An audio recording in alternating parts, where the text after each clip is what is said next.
तो hello friends, welcome to my new video. आज इस वीडियो में हम देखने वाले हैं proximate and ultimate analysis. Coal का हम किस तरह से एनालिसिस किया जाता है। तो कोल का दो टाइप से एनालिसिस होता है, एक प्रॉक्सिमेट एनालिसिस और एक अल्टीमेट एनालिसिस। तो आइए शुरू करते हैं।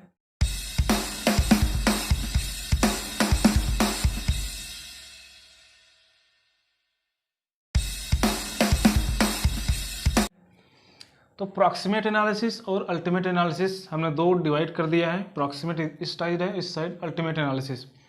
तो प्रॉक्सिमेट एनालिसिस में हम देख रहे हैं कि क्या क्या हम एनालिसिस करते हैं इसमें। तो सबसे पहला जो एनालिसिस किया जाता है कोल का, जो भी हम बॉयलर में यूज कर रहे हैं। तो कोल में अगर प्रॉक्सिमेट एनालिसिस में देखें तो सबसे पहला एनालिसिस किया जाता है मॉइस्चर का। मॉइस्चर मीन्स ये होता है वाटर पार्टिकल कितने परसेंटेज में है कोल में, तो उसका एनालिसिस किया जाता है। तो कोल में अगर मान लीजिए वाटर पार्टिकल ज़्यादा हैं, तो कोल में अगर वाटर पार्टिकल ज़्यादा होंगे तो हमें एयर ज़्यादा देना पड़ेगा। और मान लीजिए कोल अगर हम यूज़ कर रहे हैं बॉयलर में, तो जल्दी बर्न नहीं होगा, इग्निशन टेम्परेचर आने में बहुत ज़्यादा टाइम लगेगा, वाटर पार्टिकल ज़्यादा हैं, उसका वेट बढ़ जाएगा, उसको बर्न होने में टाइम लगेगा, इग्निशन टेम्परेचर आने में टाइम लगेगा। जिससे अगर हम बॉयलर में इसका यूज़ करते हैं कोल का, मॉइस्चर अगर ज़्यादा है तो अगर उसका हम यूज़ कर रहे हैं कोल का, तो बॉयलर की इफ़िशियंसी कम होगी, वाटर जो कोल होगा वो बर्न होने में ज़्यादा टाइम लगेगा, तो हीटिंग वैल्यू भी उसकी कम हो जाएगी। जो हीटिंग हीट प्रोड्यूस कर रहा है वो भी कम हो जाएगा। इस वजह से इसका एनालिसिस किया जाता है मॉइस्चर का, कितने परसेंटेज में वाटर पार्टिकल उसमें फ्यूल में कोल में अवेलेबल हैं। उसके हिसाब इसके रिक्वायरमेंट के हिसाब से हम बॉयलर में कोल यूज करते हैं। दूसरा एनालिसिस हम करते हैं वोलाटाइल मैटर का। तो वोलाटाइल मैटर को हम वीएम भी बोलते हैं शॉर्ट फॉर्म में। तो वोलाटाइल मैटर जो होता है कोल में पाया जाता है। तो वोलाटाइल मैटर जो होता है उसमें कंटेंट्स क्या क्या होते हैं, कार्बन मोनोऑक्साइड का, सल्फर और कार्बन डाइऑक्साइड। तो ये तीन चीज़ें वोलाटाइल मैटर में अगर कोल में अवेलेबल हैं तो ये भी अवेलेबल होंगे किस कोल में। तो अगर मान लीजिए कोल का वीएम अगर बढ़ा दें, मान लीजिए कोल यूज कर रहे हैं, अगर उसका वीएम परसेंटेज अगर बढ़ा दिया जाए तो क्या होगा, उसमें जो कार्बन परसेंटेज होती है वो कम हो जाएंगी। और जो कोल का इग्निशन टेम्परेचर है, तो इग्निशन टेम्परेचर अगर मान लीजिए हम बिटुमिनस यूज़ कर रहे हैं तो 450 से 500 डिग्री होता है, ये आपको पिछले वीडियो में बता चुके हैं। तो 450 से 500 डिग्री अगर हम इसका इग्निशन टेम्परेचर होता है बिटुमिनस कोल का, तो अगर इस कोल में हम उसका वोलेटाइल मैटर अगर बढ़ जाए उसमें, तो जो इसका इग्निशन टेम्परेचर होता है वो कम हो जाएगा। इसका मीन्स ये हुआ कि जो कोल है उसको हम अगर हीट प्रोवाइड कर रहे हैं वो जल्दी बर्न हो जाएगा, या एक्सप्लोजन फ्लेम स्प्रेड करना चालू कर देगा या फैलाने चालू कर देगा, जो एक्सप्लोजन फ्लेम होती हैं। तो वोलाटाइल मैटर अगर बढ़ जाएगा तो इग्निशन टेम्परेचर कम हो जाएगा, मीन्स जल्दी वो बर्न हो जाएगा, जल्दी हीट प्रोड्यूस करेगा। तो इससे बचने के लिए हम इसका एनालिसिस किया जाता है वोलाटाइल मैटर का प्रॉक्सिमेट एनालिसिस में। अगर यहीं पे मान लीजिए वोलाटाइल मैटर अगर कम कर दें, वोलाटाइल अगर मैटर हम कम कर देंगे, हाँ एक चीज़ और कि वोलाटाइल मैटर अगर कोल में ज़्यादा है तो हमें वहाँ पे एयर ज़्यादा देना पड़ेगा, ऑक्सीजन कंजम्पशन ज़्यादा होगा वहाँ पे।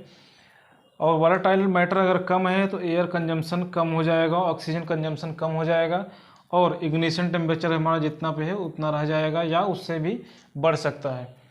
तो वोलाटाइल मैटर अगर कम रहेगा तो फिक्स्ड कार्बन या कार्बन परसेंटेज ज़्यादा रहेंगी, तो उसके लिए ज़्यादा कार्बन परसेंटेज रहेंगी तो जल्दी तो इग्निशन टेम्परेचर बढ़ जाएगा और उसका ऑक्सीजन कंजम्पशन जो होता है वो कम हो जाएगा, उसमें हीटिंग प्रोड्यूसिंग अच्छे से होगा, एक्सप्लोजन फ्लेम नहीं होगा। इसलिए इसकी एनालिसिस किया जाता है, फिक्स्ड कार्बन और वोलाटाइल मैटर का एनालिसिस प्रॉक्सिमेट एनालिसिस में किया जाता है। तो मॉइस्चर, वोलाटाइल मैटर और फिक्स्ड कार्बन आपने समझ लिया कि वोलाटाइल मैटर अगर कम होगा तो फिक्स्ड कार्बन बढ़ेगा, फिक्स्ड कार्बन अगर कम होगा तो वोलाटाइल मैटर बढ़ जाएगा। इन दोनों से क्या क्या इफेक्ट आएंगे वो आपने देख लिया। इसके बाद जो तीसरा होता है वो ऐश होता है। तो कोल जब बर्न होता है फर्नेस में, बॉयलर में, तो कोल बर्न होने के बाद जब कोल बर्न हो जाता है तो उसमें दो टाइप के ऐश बनते हैं। सबसे पहला जो फर्नेस में ऐश बनता है वो होता है बॉटम ऐश, और दूसरा होता है फ्लाई ऐश। तो ये दो ऐश फर्नेस में बनते हैं, प्रोड्यूस होते हैं, बॉटम ऐश और फ्लाई ऐश। तो बॉटम ऐश इसको क्यों बोलते हैं, क्योंकि ये ज़्यादा हैवी होता है, हैवियर होता है, ये बेड पे ही स्प्रेड होता है, इसके लिए इसको बॉटम ऐश बोलते हैं। बॉटम ऐश को रिमूव करने के लिए हम ड्रेन लाइन बनाए हुए हैं, ड्रेन लाइन से इसको रिमूव किया जाता है।